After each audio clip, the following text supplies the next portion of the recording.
In this video, I'm going to show how to find the mean and the standard deviation of a discrete probabilities distribution. So I'm assuming that I have my probabilities for each value of my random variable in a table, which is how we typically see these for discrete distributions. And I'm going to use Excel to compute out the mean and the standard deviation. So I have the formulas over here, but these can be a little bit tricky to navigate. So my first formula for the mean, this one is saying I need to take x times p of x, which basically means each value of the random variable times the probability of that value. And there's multiple values, so this is talking about for every value of x. And then outside of that, we see the capital Greek letter sigma, which represents a sum. So this formula is telling me that I need to add up x times p of x for each value of x in my table. So I'm just going to come next to the table in a new column, and I'm going to compute x times p of x for each of these values.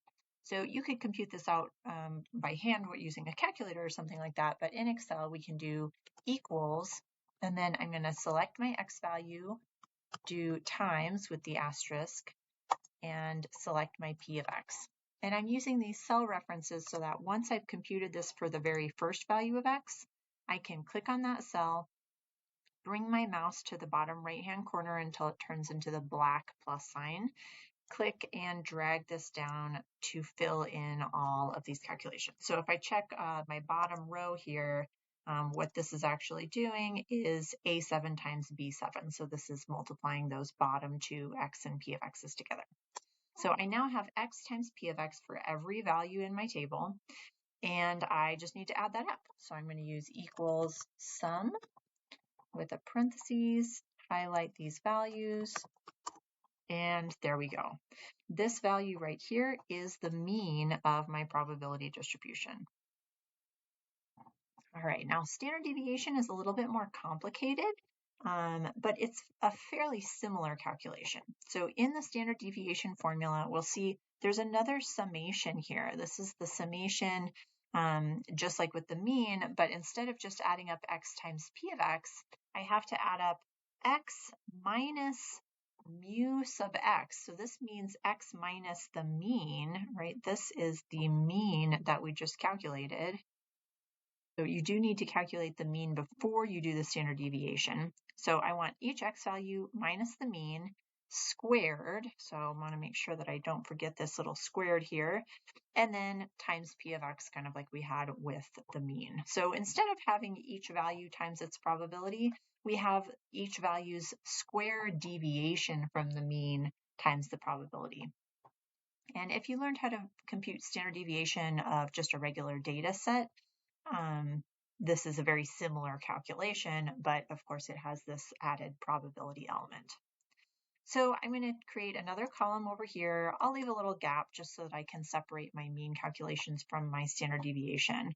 And I know that I need to have x minus the mean, mu, or I guess I'll just type mean here. So I want x minus the mean for each value of x. So equals taking my x value minus the mean. Now, if I just click on my mean value here, which was 1.414 in this cell C8, the problem with this is if I take that formula and I drag it down to all of the columns, it's actually going to keep updating my mean cell and dragging it down. You see at the bottom here, it's looking at C13, and that's really not what I want.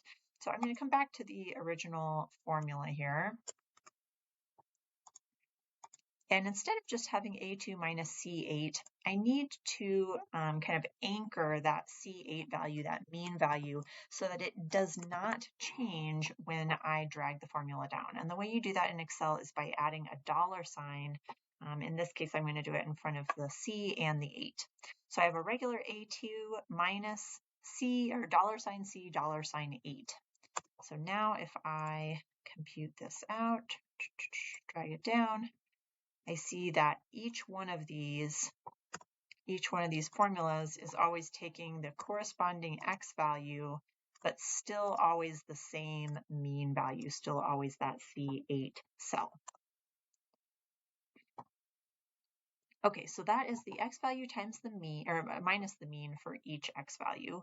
I need to take that and square it. So in the next column, I'm going to do x minus the mean, which we've already calculated, and square it.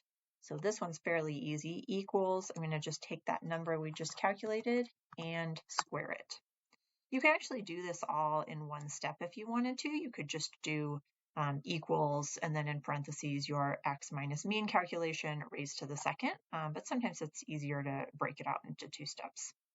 So I've got my x minus mean squared, and in the sum I need that times p of x. So x minus mean squared times p of x. So this is going to be that x minus mean squared that we just calculated times the p of x. I'm coming all the way back to the original table to those probability values. Press enter, and again, I'm going to drag that down to compute for all of these values.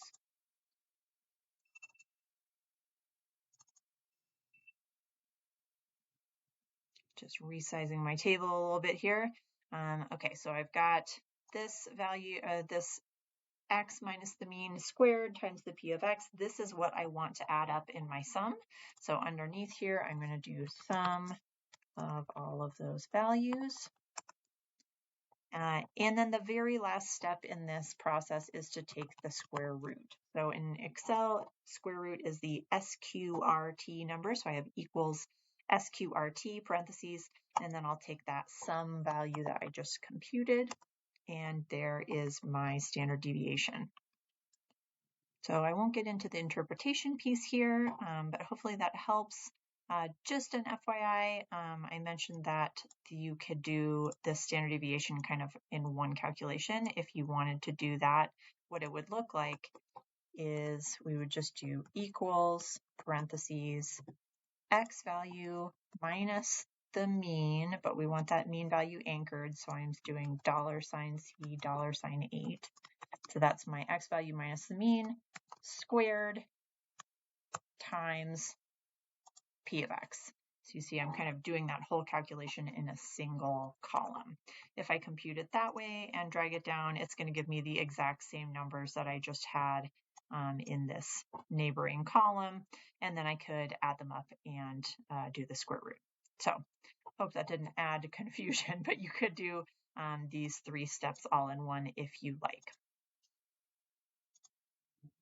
So just a quick recap, my mean is x times p of x. For each value of x, I'm multiplying the x and the p of x together, computing that for all values of my random variable, and then the final answer is just the sum of those values. And the standard deviation, I need to calculate the difference between the x value and the mean for every single x value. So that's what I have in this column.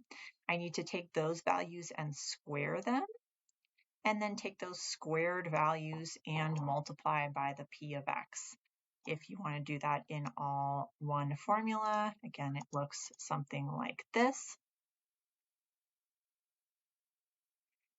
And then whether you do that in one step or in multiple steps here, these x minus mean squareds times p of x, those values are going to get added up using a sum, and then we take the square root of that value. And that is our probability distribution standard deviation, or the standard deviation of the random variable.